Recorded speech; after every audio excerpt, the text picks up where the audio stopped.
खड़गे जी की बात पर, खड़गे जी की बात पर, हेमंत जी की बात पर, हेमंत जी की बात पर अमित शाह यहाँ आकर घुसपैठियों की बात कर रहे थे, डरा रहे थे। अरे भाई, घुसपैठी लोगों को निकालना ये जरूरी है, फिर 10 साल में क्यों नहीं निकाले? क्या 10 साल में नींद की गोली खाके सो गए थे? हुकूमत तो आपके पास है और घुसपैठियां घुसे अंदर घुसे, तुम क्या कर रहे? क्या भुट्टे बुन रहे थे? अरे जिस आदमी के पास हुकूमत है वो अगर ऐसी मजबूरी की बात करता है तो वो गद्दी पे बैठने के लायक नहीं है। झारखंड के लोग कभी डरेंगे नहीं और डरने वाले भी नहीं है। यहाँ के लोग मजबूत है, दलित है, आदिवासी से। अरे मेहनत का श्लोक है, वो क्या डरेंगे? तुम्हारे हाथ कभी मैले नहीं हुए, कभी आपने कभी नांगर मारा, कभी कुंटी पकड़ी, कभी खुरपी पकड़ी, कभी फावड़ा पकड़ा हाथ में नहीं, लेकिन बात बहुत करते हैं। ऐसे लोगों को आप लोग दूर रखना चाहिए और ये समझ लेना चाहिए कि गठबंधन की सरकार हेमंत सोरेन के नेतृत्व में फिर आएगी और फिर हुकूमत करेगी, फिर आपको इससे भी ज्यादा फायदा मिलेगा। खेती में सहूलत मिलती थी, मोदी जी ने खाद पर 5% टैक्स लगाया। कृषि उपकरण जो भी है उसको 12% टैक्स लगा, जीएसटी। आम आदमी पर जीएसटी का भारी बोझ डालने वाले कौन है? मोदी जी है। तो ये मोदी जी हमेशा झूठ बोलते आए हैं, नकल करते आए हैं और इनकी जांच में मत आओ। जवाहरलाल नेहरू जैसे नेता लोग आजादी के बाद बड़े बड़े कारखाने यहाँ लाए, बड़े बड़े डैम्स उन्होंने बनाया, बड़े बड़े ये हमारे जो HAL, BEL, BHEL ऐसे, इसरो ऐसे, जैसे IIT, एम्स ऐसे सब कुछ जो बन गया कांग्रेस के। ऐसा एक आधा तो बताइए आप, जो एक 50,000, 20,000, 25,000 लोगों को नौकरी देने वाला फैक्ट्री एक आधा तो इन्होंने बनाया नहीं है। 100 फैक्ट्रियां बेच रहे, रेल बेच रहे, रोड के टैक्स लगा के उसके ऊपर एयरपोर्ट, पोर्ट सब बेच रहे। इनका काम है हम कमाए लेकिन ये लोग बेच के खा रहे। प्रपोजल क्या भेजा कि बैकवर्ड क्लास के लोगों को 14% रिजर्वेशन है। अब तब सोरेन जी और सारे एमएलए ने मिलकर उसको 27% रिजर्वेशन बनाने के लिए प्रपोजल भेजा। वो गवर्नर के घर में पड़ी हुई है, धूल खा रही है। अरे अगर आपको इतना चिंता होता क्या आप गवर्नर को बोल के उसको अप्रूव नहीं कराते? शेड्यूल कास्ट के 2% सीट बढ़ाने का प्रपोजल है, आदिवासियों का 2% बढ़ाने का उसमें है। ये सब छोड़ के जो तुम्हारे हाथ में है वो नहीं कर सकते तो तुम दूसरा क्या करेंगे? ये सब तुम्हारे पास है। और जो राज्य सरकार करना चाहती थी वो तो करके दिखाई, लेकिन आप लोग ये काम नहीं कर रहे। और मैं और एक बात आपसे करूंगा, यहां के गरीब लोग, झारखंड के लोग, उनको केंद्र सरकार से कम 1,36,000 करोड़ रुपए तुमको मिलना चाहिए। ये तुम्हारा है। मैया सम्मान योजना हम तो अब दिसंबर के बाद आपको 2,500 रुपए करेंगे। ये मेरे जुमले नहीं है, हम करके दिखाते हैं। कर्नाटक भी हम करके दिखाए, लेकिन यहाँ आके कुछ मोदी जी अनप शनप बोले, खड़गे जी तो ऐसा बोले अपने लोगों को। अरे मैंने तो ये बोला कि कर्नाटक में 5 गारंटी दिए, 5 गारंटी कर्नाटक के चीफ मिनिस्टर सिद्धरामैया और उनका कैबिनेट आज पूरा इंप्लीमेंट कर रहा, और हम करके रहेंगे। हम ऑलरेडी 2,000 रुपए महिलाओं को देते हैं। इन्होंने देखे ही नहीं, क्योंकि इनको दूसरों का जो अच्छाईपन है वो मोदी को दिखता नहीं। जो लोग तुम्हारी सेवा में हमेशा साथ रहते हो, उनको आप मदद कीजिए। अब सुरेश नीचे से आया है और शाह ऊपर से आया। हर घर फिर के प्रचार करते हैं। अमित शाह करते हैं क्या घर फिर के प्रचार? वही मंच रेडी रहता, पैसे लगा देते हैं और खूब भाषण ठोक के चले जाते हैं। इसीलिए आप बीजेपी को भगाओ।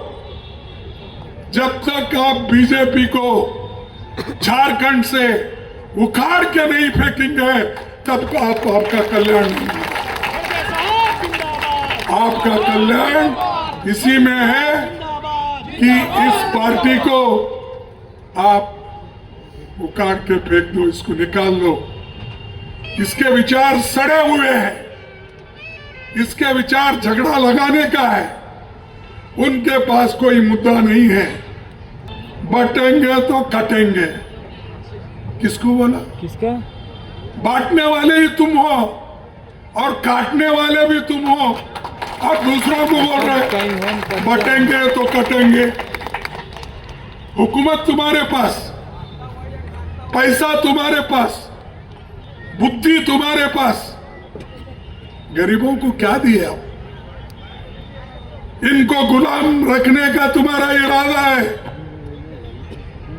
अरे कोई गरीब मंदिर में नहीं जा सकता आज भी, कोई अछूत पानी नहीं पी सकता किसी के घर में, स्कूल में नहीं जा सकता अच्छे स्कूल में। ऐसी स्थितियां है और ये बोलते हैं ऊपर से बटेंगे तो कटेंगे। तो ये लोग अपने लिए बोलते, ये बीजेपी का एजेंडा है, आरएसएस का एजेंडा है। इस एजेंडे को तुमको तोड़ना है। जब तक इसको आप नहीं तोड़ेंगे, तुमको ये लोग शोषण करते रहेंगे। वो बोलते हैं, अरे मैं एक दलित को इस देश का अध्यक्ष, प्रेसिडेंट बनाया, राष्ट्रपति बनाया, एक आदिवासी को भी राष्ट्रपति बनाया। हाँ बनाए भाई, नाम के वास्ते मत बनाओ। उनके हाथ में काम दो, काम कर लो और उनको अधिकार दो, सिर्फ तुम्हारे पीछे फिरने के लिए नहीं। मिनिस्ट्री मैं इतना दिया, वो मिनिस्टर को क्या पावर है? जो मोदी जी के सेक्रेटरी को पावर है वो मिनिस्टर को भी नहीं। उसके चपरासी को जो पावर है वो एमएलए एमपी को भी नहीं देता है। तो ऐसा, इससे लोकतंत्र मजबूत होती है। लोकतंत्र उस वक्त मजबूत होगी जिस वक्त गरीब के हाथ में पावर आएगा, गरीब के हाथ में जो पॉलिटिकल पावर आएगा उसी वक्त उसका आगे बढ़ेगा। आज यहाँ हमारे हेमंत सोरेन जी हैं, ये गरीबी से आदिवासी के चीफ मिनिस्टर है, उनको दर्द मालूम है गरीबों का क्या दर्द है, उसके पीछे पड़े हैं, डालो उसको जेल में डालो। अरे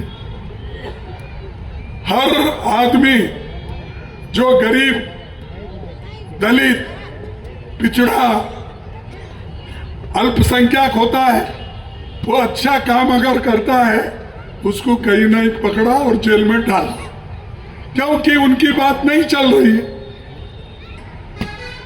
अरे हम तो पहले से बोल रहे हैं जल, जमीन, जंगल इसको सुरक्षित रखना है तो गठबंधन की सरकार आना जरूरी है। हेमंत सोरेन फिर से मुख्यमंत्री बनना ये जरूरी है। ये देश के गरीबों के लिए, झारखंड के गरीबों के लिए ये जरूरी है। ये नहीं कि हम कोयला खान या किसी आयरन माइनिंग, इसके लिए कोशिश नहीं हमारी। हमारी कोशिश है इस देश के संविधान को बचा के रखना, इस देश के लोकतंत्र को बचा के रखना। यह सब कब हुआ? सब कांग्रेस के जमाने में हुआ।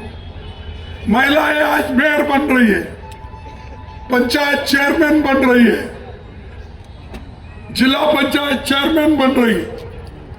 बताओ आप, पहले ये था, ये कोई महिलाओं को दिया था हक? ये सब हक जो संविधान के दायरे में, जो बाबा साहब अम्बेडकर ने हर एक को वोट, कितना भी अमीर हो उसको भी एक ही वोट, कितना भी गरीब हो उसको भी एक ही वोट, लेकिन सबको समान जो वोट का अधिकार मिला, तब से सब लोग आज पॉलिटिक्स में आ रहे हैं, राजकारण में आ रहे हैं। लेकिन मोदी जी को भी मौका मिला, संविधान के वजह से मिला, नहीं तो मोदी जी वो चाय बेचते फिरते थे। मैं भी एक मजदूर का बेटा हूं, मैं भी कहीं मजदूरी करते फिरता था। अगर हम दोनों को जो चांस मिला, अरे वो संविधान दिया, जनता दी, जनता के कृपा से तुम प्रधानमंत्री बने हो, मैं एक अपोजिशन लीडर बना। क्या कहा था लोकसभा के चुनाव में? देखो ये कांग्रेस वाले आएंगे, आपकी संपत्ति छीन लेंगे, यहां तक मंगलसूत्र लेंगे, भैंस खुलवाएंगे। ये किसने बोला? आपको याद नहीं किसने बोला? मोदी। ये मोदी ऐसा है भी, मंगलसूत्र बेचने लगाने वाला और संपत्ति छीनने वाला और भैंस खुलवाने वाला, यही है। ये सब कर करके किसको दे रहे हैं? ये सब अदानी अंबानी को दे रहा है। अदानी अंबानी दो अमीर लोगों को तुम्हारी सारी संपत्ति लूट के दे रहा। इस देश में 5% लोगों के पास 60% संपत्ति है। कितनी है? 5% लोगों के पास, अमीरों के पास, इस देश का 60% संपत्ति उनके पास है, और हम 50% गरीबों के पास सिर्फ 3% इस देश की संपत्ति है। तो मोदी साहब, ये जो गरीब और अमीर में खाई बढ़ रही है, आपने तो बोला, बड़े बड़े भाषण दिए, ये कांग्रेस वाले चूसते, कांग्रेस वाले वैसा किए। हमको तो गालियां दे के आप आए, लेकिन मुझे बताओ इस 10 साल में क्या किया आपने?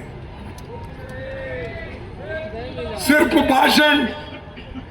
अरे भाई, भाषण से पेट नहीं भरता, इसीलिए तो इंदिरा गांधी बोली भाषण, सोनिया गांधी जी बोले भाषण से पेट नहीं भरता, राशन से भरता है। इसीलिए उन्होंने सबके लिए ये राशन खोल दिया। नरेगा, मेहनत करने वालों को नरेगा का काम दिया। तुम क्या कर रहे हो? सिर्फ हमको टीका। यहां आए, अब कॉर्पोरेशन इलेक्शन में मोदी आके वोट मांगते हैं, म्युनिसिपैलिटी इलेक्शन में भी पूछ रहे, एमएलए इलेक्शन भी पूछ रहे। अरे कहां कहां जाएंगे भैया? उस राज्य के लोगों को छोड़ो, अब तुम आते तो हम भी आते हैं।